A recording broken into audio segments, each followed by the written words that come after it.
Hi there, I'm Nancy Herring from Now We're Cooking. It's Tuesday and it's time for tips, tricks, and treats. And I'm feeling very springy.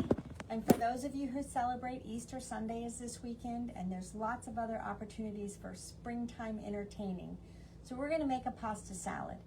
And pasta salad is one of those very forgiving recipes.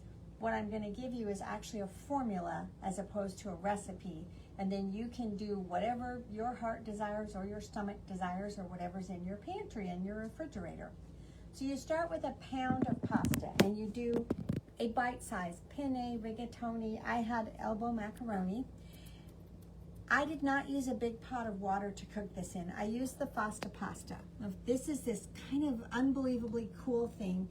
You put a pound of pasta in here, you fill it with water without the lid, you stick it in your microwave, and you cook it for about 15 minutes. 10 minutes, stir it up a little bit, another 5 minutes, taste it, make sure it's done. Then you put the lid on and you shake, shake, shake, and you pour the water out. The reason I like it is when we cook pasta regularly, I have a giant stock pot full of water, and I feel so wasteful with it. Whereas this, it's just the water that's in there. But however you cook your pasta, cook it till it's done. And it's not going to cook again. So, you know, when you do put a hot sauce on it, the hot sauce continues the cooking. So you want it where you like it when you do it. Then you dump it out onto a sheet tray that has olive oil on it, and you let it sit. This sat on the counter for a while, and then it's been in the fridge. And the reason for that resting period is when you start adding your other ingredients, the pasta does not get mushy, because there's nothing worse than kind of soggy pasta in a pasta salad. So this is 1 pound. That one's trying to escape. And I'm using a giant bowl because one of my dear friends told me years ago, use the biggest bowl you possibly can have so that you don't make a giant mess when you're stirring. So that's my pound of pasta. Then you want about 2 pounds of filling, if you will. You can go with a theme. We were laughing, you could do a Southwest theme and do black beans and corn and carrots and things like that. You could go like tomatoes and asparagus would be good.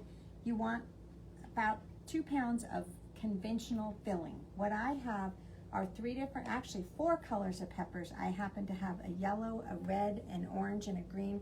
And I had some carrots, and there's a little zucchini. And I cut them in pieces, give or take the same size as the pasta. I didn't pre-cook them. I might have pre-cooked the carrots a little bit, but I figured crunchy would be okay. If you're putting something like asparagus, if you like it cooked, then cook it. You don't have to. You should put in onions. Unfortunately, I forgot that small detail. So a couple of green onions, a half of a red onion, part of a sweet white onion, just for a little more oomph.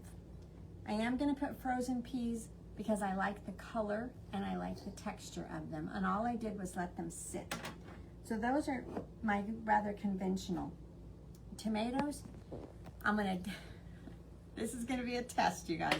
We have a new product that's a grape and tomato cutter. And it worked great. Oh no, I can't even show you because I cut them all up. It worked great on about 3/4 of the tomatoes, and the rest were mushy enough that they didn't. But you just put your tomato or your grape on the little disc, and this is a cutter, and you just whoosh, press down on it. So if you have small kids and you need to cut grapes and things so that they'll be the right size for them, it's really good. And if my tomatoes were not a little overripe, it would have been even better. So those are kind of my conventional flavors. And I just want to stir at this point. I want a nice ratio of pasta to the pretty things. So now I need a couple of what they call strong flavors. I've got some Kalamata olives. I've got olive haters, so I'm not putting a lot of them. I've got some summer sausage, which meat is something you can or cannot. Diced ham would be good. Cooked bacon would be good. And I've got cheese, and I used a wavy cutter to give it a little bit more texture. Feta is excellent in this, but I happen to have Monterey Jack, so I'm putting Monterey Jack in it. So I'm going to stir all this up, but it's a really nice ratio of filling to pasta. I don't want too much pasta, but I just want it to be really kind of equal. I also need to put in parsley. I didn't do a full head of parsley, but parsley kind of ties everything together, makes everything a nice color, gives it a little pep. So really, really pretty. And then it's time to make a dressing. I'm giving you an option for a buttermilk dressing, which is kind of a ranch one. Giving you one for a sesame soy type dressing. That would be good if you were doing sort of Asian flavors. That would be a great option. But I'm doing what they just call a creamy vinaigrette. And because David loves his stick blender so much, I'm going to use the stick blender as well. So what's in the canister is 3/4 of a cup of olive oil. I forgot my, hold on. I'm not as equipped as I should be today. I want a couple of cloves of garlic, and you may have seen the garlic press from Xylus before. An unpeeled clove of garlic goes in here. You just squish, take the end of your paring knife, or whatever knife you're using, drop it in there. Take the end of your paring knife, your little finger, and the husk comes out. So you don't have to peel the garlic, you don't have to do anything to it except enjoy the goodness of garlic. And to clean it, it does come with a little plastic cleaner that has prongs that fit the holes. Mine is long gone, and I just use a dish brush. I don't put it in the dishwasher, I just brush it. So I've got olive oil in here. I'm using rice wine vinegar because you can also use lemon juice if you wanted to.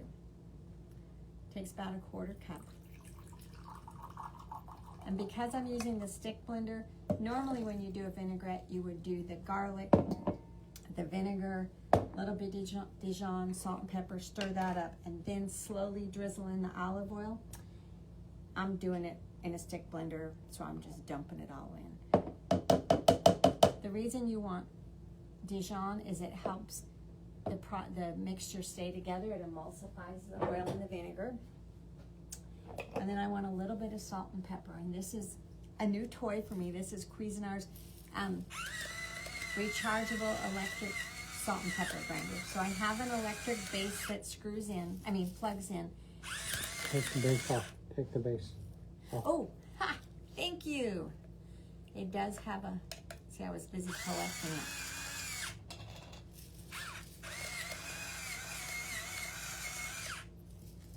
But I just thought that was really fun. So now I'm gonna use my stick blender. I've got a little bit of,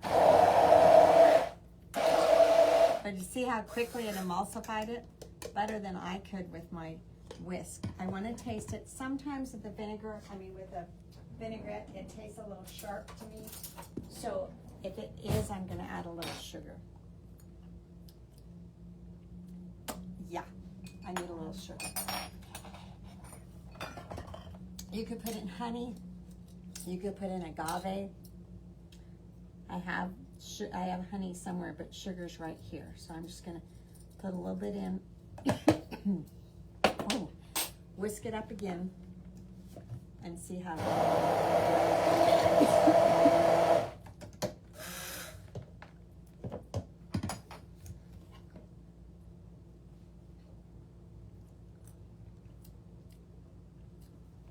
I like that better. So now I'm going to take this and I'm going to pour it all over the salad. I'm going to save a little bit because I want to know, I don't want too much, I want enough. And I also, while I'm doing this, I think I should put a little bit of salt and pepper over the whole.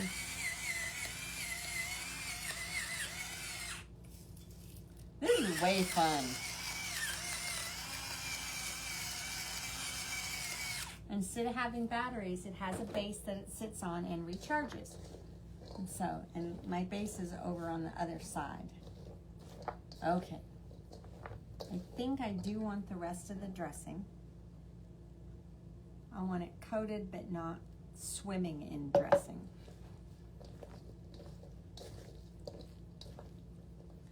And I can see the dressing kind of being shiny on the products inside.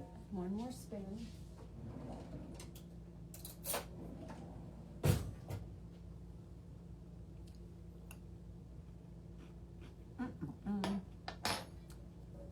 Matthew, I'm going to put a little more dressing.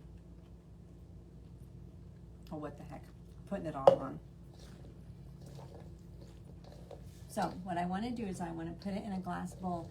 I was trying to tie into Easter, and I thought if you were very patient, you could put it in a tall, deep bowl, glass bowl, in layers so it would look like an Easter egg. But that required more patience than I have sometimes to do that sort of thing. So let's see how I'm going to be able to do this. I want to put it in a glass bowl so you can see how pretty it looks. So I'm going to get a big spoon. And everything is pretty well mixed. But this is a great recipe if you're having like a cold meal with ham and that sort of thing, or if you're invited to go out to a picnic or somewhere. This is not a mayonnaise-based recipe, so still shouldn't leave it out in the sun all day, but it will not turn the way that a mayonnaise-based type can. And it's so easy to combine the flavors that you like, and if you look at this and you say, I don't want olives, don't put olives in. Or I'd like all asparagus and some tomatoes and feta, do it. I mean, it's just, but isn't it pretty? It's just a very springy, pretty recipe, which makes for a great party dish. So easy to do. Cook your pasta, put it out on a sheet tray and let it dry a little bit. I did it this morning and it's been in the fridge the rest of the day. Cut up your veg. I cut some of them this morning, I cut some of them tonight. Only thing, as I say, that I forgot to add was onions. And again, if you're an onion lover, do it. It adds a little brightness to everything. I just didn't have any. And any combination of, I hate to say regular, but filler veg, and then special flavors, more intense flavors like the feta or the olives or something. Mix up a dressing, pour it on, and you are good to go. So I wish you all a happy springtime. I wish that you all would come shopping at Now We're Cooking. We're open from 11 to 4 Monday through Saturday. We're at the northeast corner of Paseo del Norte in Wyoming. We're here to help you out. If you need help filling your Easter baskets, we've got a lot of things for that too. So thank you so much. Happy spring. I look forward to seeing you in the store, and thank you for watching. Bye now.